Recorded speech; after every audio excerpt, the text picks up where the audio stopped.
Good morning, Star Family. How are you? This is Christine with Thrival and Blissfestation 2020. Just been having all kinds of downloads, and I don't even know where to begin. Like doing, shadow work and like quantum healing and trying to figure out what my lessons are, what my mission is, soul mission, human mission, all that. So, yeah. So, theoretically, your greatest challenges are the gift that you receive from the universe is your greatest challenge. And then you take that challenge and you turn it around and use it to teach others how to get through that same challenge, and then that's how you give back, and that's how you help, and so that's your gift back to the universe. So I think that's how that goes. So I'm trying to figure out what mine are. I think I have quite a few, maybe it's just one and they're all kind of wrapped in together. I'm still trying to work out those details. So yeah. So one of my things is that I am what you would call an 11. I have lots and lots of energy and get super excited about things and get obsessively intent on investigating things, and then I want to tell everybody what I found, because that's part of my human design. And part of my human design also is a left angle cross, which means I'm here to help someone else with their mission.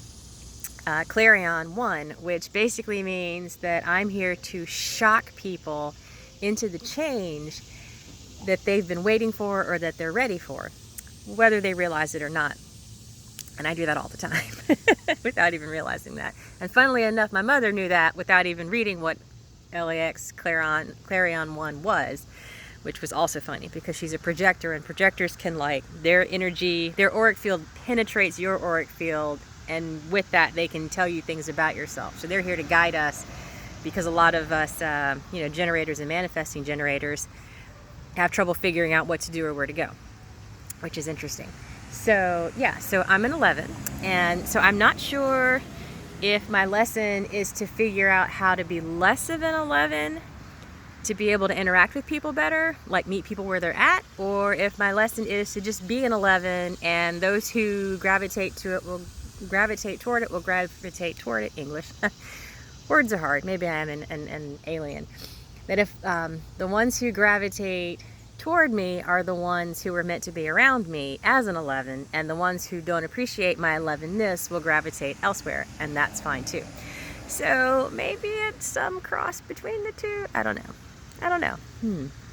Hard to say. But being an 11 is fine, and I really enjoy it, and it really gets things going, and it seems to be drawing in the right people. So I'm pretty sure a couple of my neighbors are wildly psychic. I think they have some superpowers with growing things and with animals, Snow White kind of stuff, and with healing capabilities and just all kinds of stuff. So I'm helping to unlock my neighbors' potential.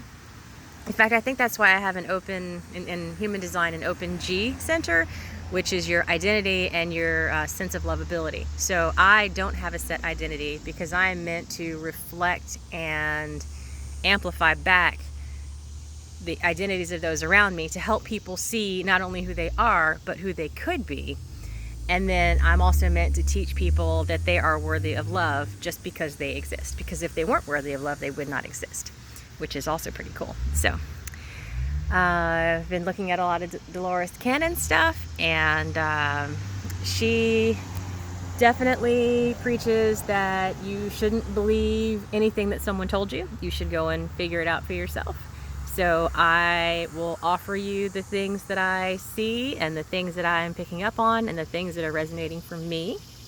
And you are welcome to take whatever resonates for you, or leave whatever doesn't resonate for you. Sometimes if you go back, some things resonate differently once you learn more things, which is also cool. I, in my heart, believe that the things that Dolores Cannon figured out based on how she came to those conclusions are probably some of the closest to pure unadulterated truth that we could possibly get. But that's my humble opinion. Take it or leave it.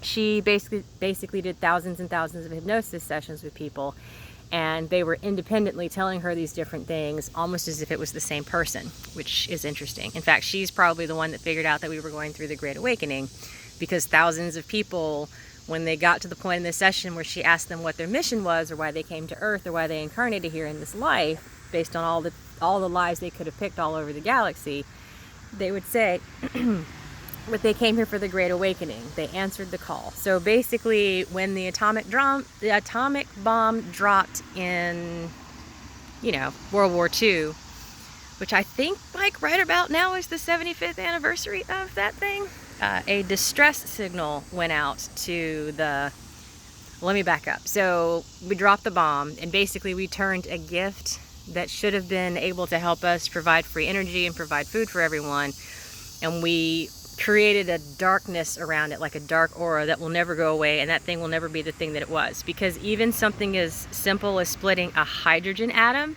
because all atoms and all things and all beings matter and our source are important, was basically going against the laws of nature, which we've done in the past. It didn't work out so well when we were doing that in Ancient Atlantis, and I'll get into that in a minute. So, sorry, cars are driving by. So the bomb dropped, and we could easily have triggered, by splitting that one atom in a destructive manner, it could have caused a chain reaction that split all of the hydrogen atoms all over the planet, which would have imploded the planet, which wouldn't have been that big of a deal, except for all the planets and all the solar systems are connected, so it would have caused this galactic chain reaction and really disrupted the entire multiverse.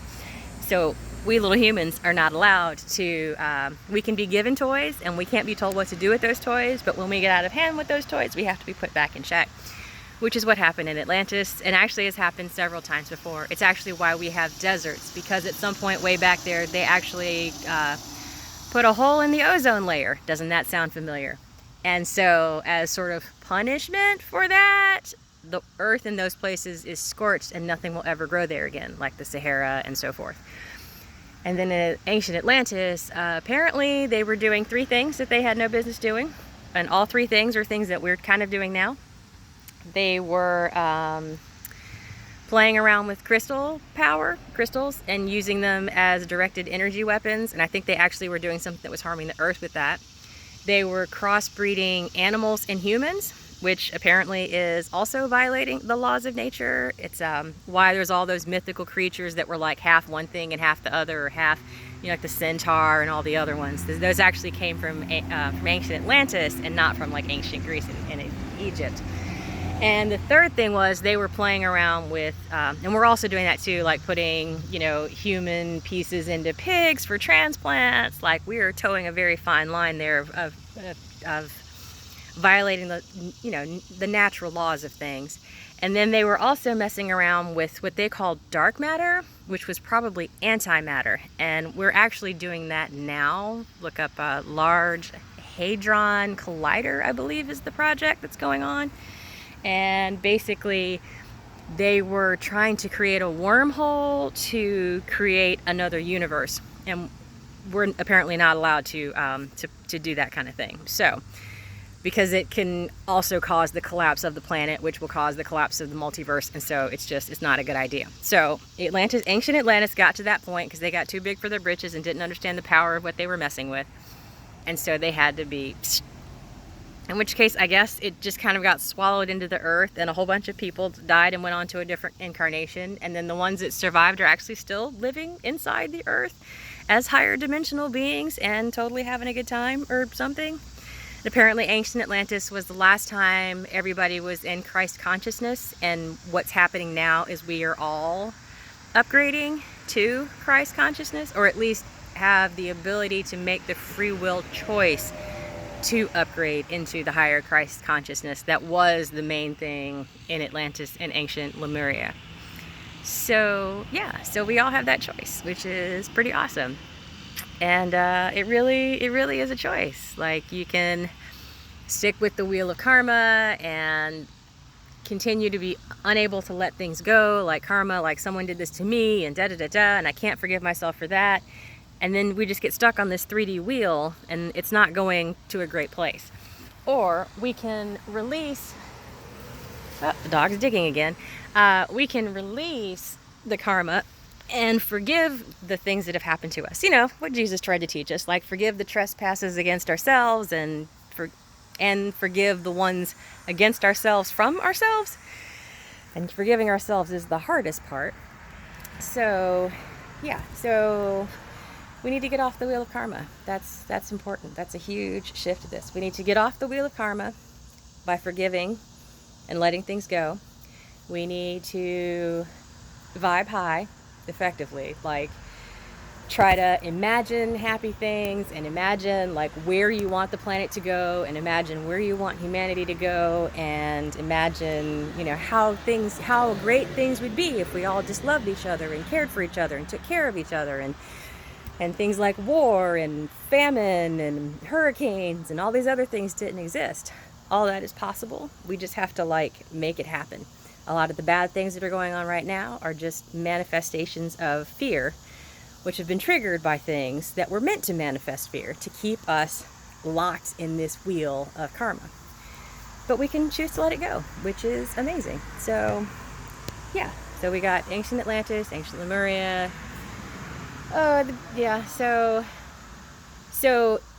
Source, God, we call it God, it's actually apparently referred to as Source, was this, basically it's this like pure white light energy that is unconditional love and compassion and amazingness. And apparently God, who probably isn't male, it's probably like something way bigger than that. And if anything, it was probably more female because that's sort of where the creative juices come from.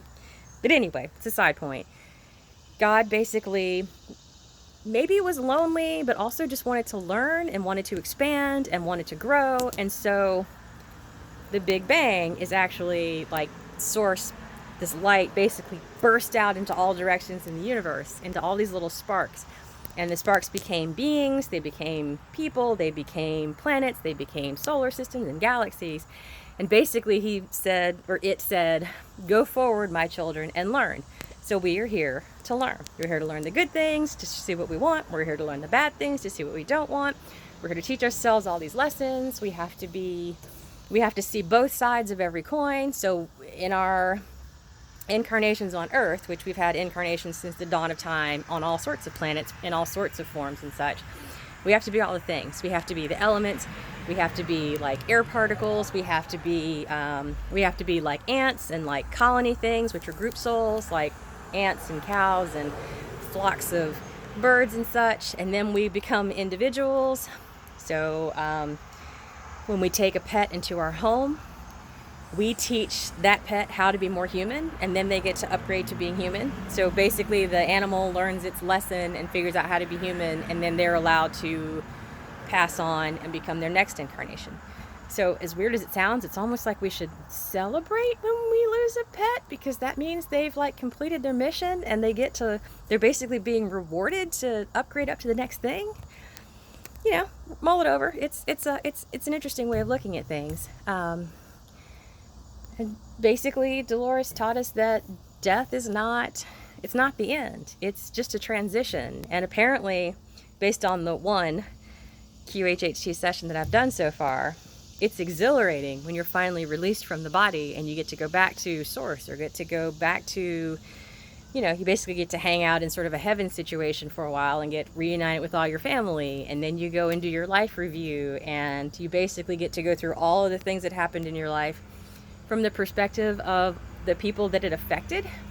And that's where we get into trouble, because we do things and don't realize how it affects the other person, and then we go back and we like sort of watch the movie and go, like I didn't know that, like when I said that thing, or when I did that thing, or when I tortured my little brother, like what that felt like. And so you and that person sit down and you go, yeah, maybe we should go back and do it again, or maybe like we should switch roles or whatever. And so we end up on wheels like that. What was the other? So yeah, we have to be all sides of all coins. So we have to be like a bunch of different animals to learn different lessons about how to be more human. And then we get to be, as far as humans, we have to be all the races. We have to live on all the different continents. We have to have all the different socioeconomic situations. We have to, you know, be all the religions. And if you are prejudiced against something in one life, then you are that thing in the next life to see what the other side is. If you die as an innocent bystander in a war, then you get to come back as a soldier who has to make that decision to kill someone or accidentally kill someone based on orders. Like, that's what karma is. That's the balance. You do one side and then you do the other, and then you go back again and you do one side and then you do the other. And we learn, our souls, our oversouls learn these things, and then we're supposed to gather all this information and take it back to source. So I know it's a lot of different stuff at once. It's been a crazy few weeks of downloads and of Dolores and of Bashar and all these things, but all these things are starting to add up. The sage goddess stuff is coming in, and you start to see all the things start to add up in all the same places, and the things are verifiable. Then it's you know, it's getting harder and harder to pretend like we don't really know what's going on, because answers are there. So yeah, so it's time to let the dog back in the house, because she seems to think it's time. She thinks it's time to go back inside. So there's too many mosquitoes out here. So you guys have a lovely Lionsgate Saturday, and I will be wishing you well as we cross through this next portal. Mwah!